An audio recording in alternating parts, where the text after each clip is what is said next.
Assalamualaikum dan salam sejahtera. Bersama saya Mazrana Kalinggalan dalam Berita Pagi Sabah edisi Isnin 29 November 2021.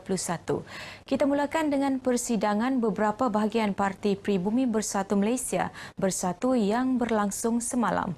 Bersatu bahagian beluran merumuskan untuk melengkapkan diri dengan kaedah kempen yang berbeza daripada sebelumnya. Selain penggunaan media sosial, setiap jentera yang digerakkan juga perlu mematuhi prosedur operasi standard SOP dan peraturan pihak berkuasa.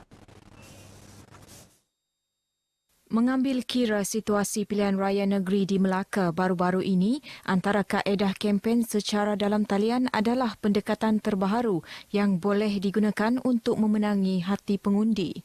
Jika pilihan raya Melaka dijadikan sebagai contoh di mana kempen terbatas, pertemuan rumah ke rumah juga terbatas disebabkan oleh SOP yang dikeluarkan oleh kerajaan dan Kementerian Kesihatan. Dan dalam keadaan sedemikian tentu sekali kempen corak baru melalui media sosial dan dalam talian merupakan pilihan kempen yang berkesan.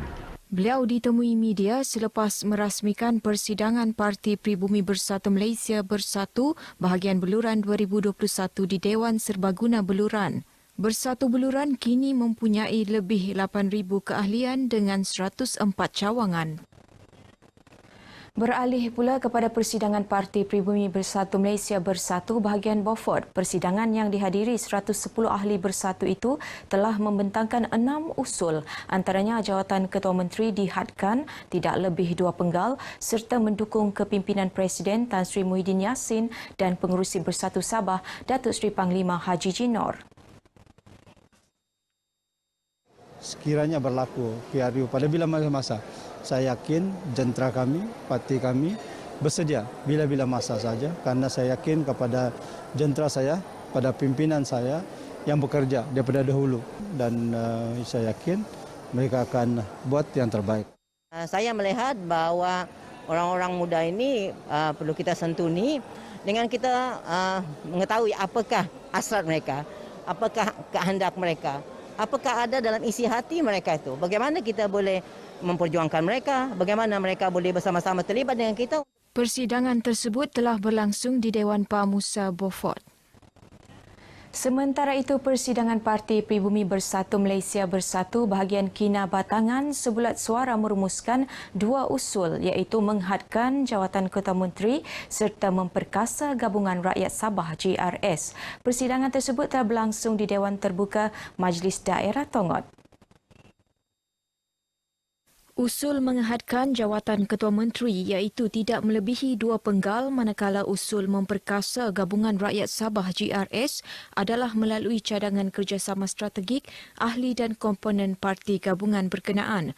Turut berlangsung majlis penyampaian simbolik watikah pelantikan 110 ketua cawangan baharu bersatu Kinabatangan.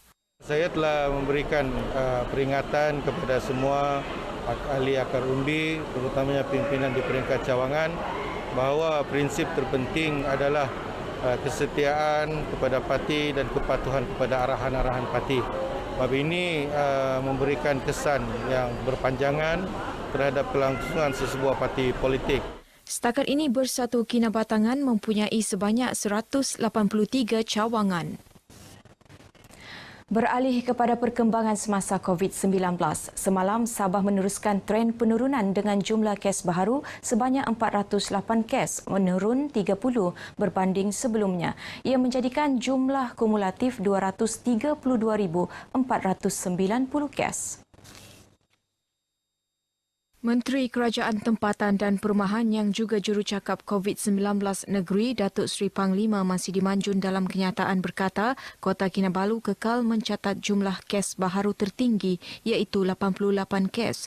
Sebanyak 13 daerah mencatat penurunan kes, 11 daerah mencatat peningkatan dan 3 daerah kekal. Terdapat 12 kes baharu daripada kluster Lautan Biru Pantai dan 10 kes melibatkan orang kena tahan OKT.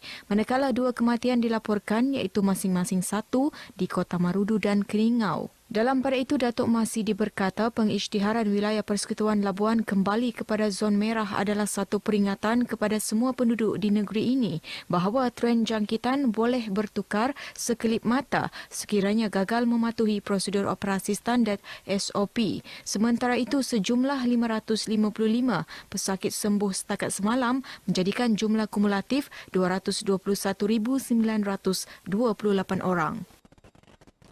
Sebelum beralih ke berita seterusnya, kita ikuti statistik terkini kes COVID-19 mengikut daerah dan kadar vaksinasi bagi Sabah.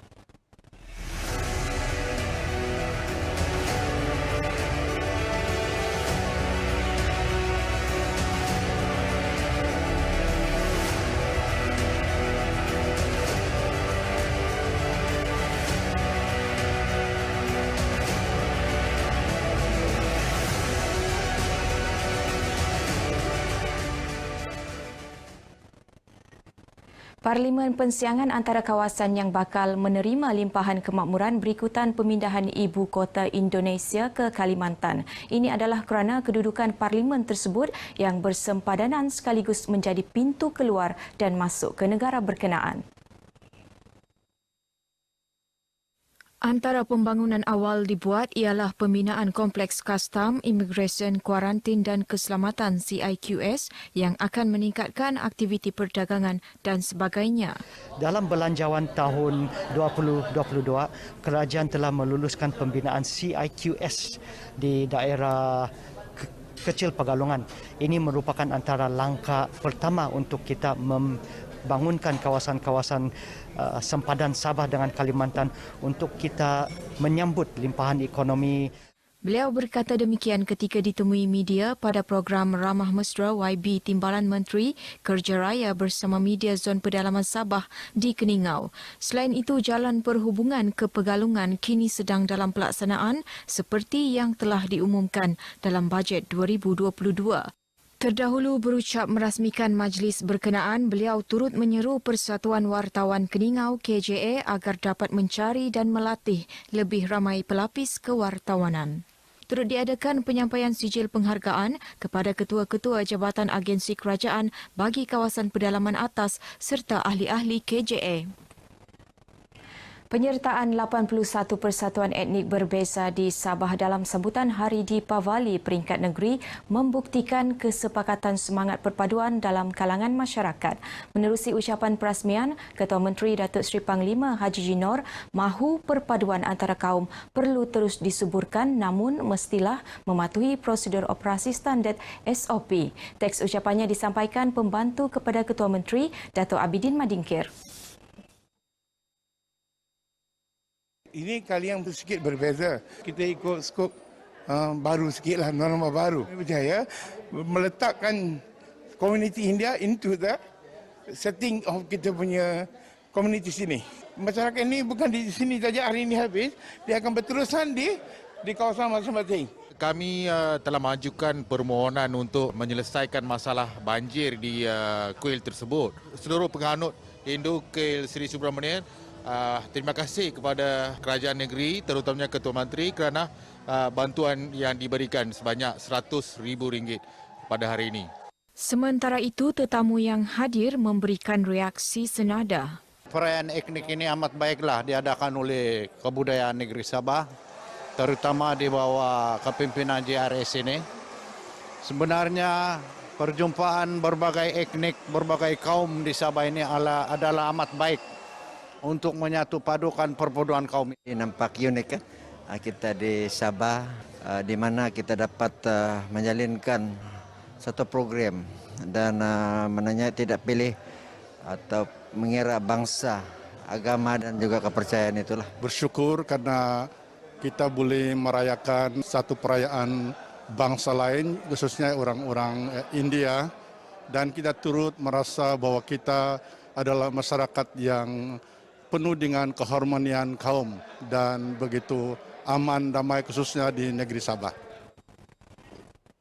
Majlis Ugama Islam Sabah MUIS telah menggunakan dana 100 juta ringgit sepanjang tahun ini khusus membantu pendidikan dan pengurusan dakwah di Sabah. Timbalan yang di-Pertua MUIS, Ustaz Malai Ali Malai Ahmad berkata penggunaan dana tersebut adalah hasil kutipan zakat negeri.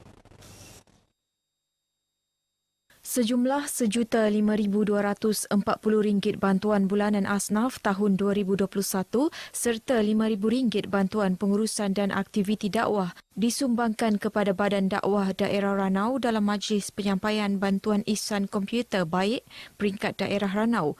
MUIS turut menyumbang RM5,000 kepada pengurusan Masjid Jamik Pekan Kundasang. Antara fokus sumbangan kita daripada duit zakat Majlis Ugama Islam Sabah adalah keutamaan kita iaitu dakwah dan pendidikan. Ini bantuan ini berjalan terus. Selain daripada UM2K ini, kita ada pemberian kepada asnaf, juga kita ada anjung pendidikan ANFA yang berjalan terus di setiap bahagian kepada anak-anak tadika, OKU, kepada pelajar-pelajar SPM yang tuition dan sebagainya. Ustaz Malai Ali turut optimis dengan sokongan dan kerjasama yang diberikan kerajaan negeri serta jabatan kerajaan lain dalam menjayakan program penyerahan bantuan tersebut. Seramai 150 kanak-kanak menyertai program berkhatan beramai-ramai secara percuma di Surau Al-Furqan, Kampung Simsim, Sandakan. Program berkenaan dijayakan Biro Hal Ehwal Wanita Pemadam dengan kerjasama Majlis Dakwah Negara MDN Daerah Sandakan serta beberapa pertubuhan badan bukan kerajaan NGO yang lain. Majlis perasmian disempurnakan naib pengerusi pemadam daerah Sandakan Noraini Sulong. Alhamdulillah, since kita sudah menuju ke arah endemik ni, ini adalah salah satu sumbangan kami untuk penduduk di daerah Sandakan yang mana kita meringankan beban kepada ibu bapa yang selama ni banyak masalah-masalah yang tergendala. Jadi alhamdulillah pada hari ini kita dapat sambutan. Noraini berkata pihaknya terus komited melaksana pelbagai program turun padang bagi membantu golongan yang memerlukan. Bagi mematuhi prosedur operasi standard SOP ditetapkan pihak berkuasa, program berkhatan yang bermula seawal 7.30 pagi itu dilaksana mengikut pembahagian kumpulan iaitu sebanyak 10 peserta pada satu-satu masa. Terdahulu peserta dimandikan menggunakan pancuran pili dari pasukan bomba dari Balai Bomba dan Penyelamat Sandakan. Perkembangan dari Sabah berakhir di sini. Teruskan bersama berita RTM. Saya Mazrona Kalinggalan. Salam hormat. Hitam putih kaya miskin semua sama.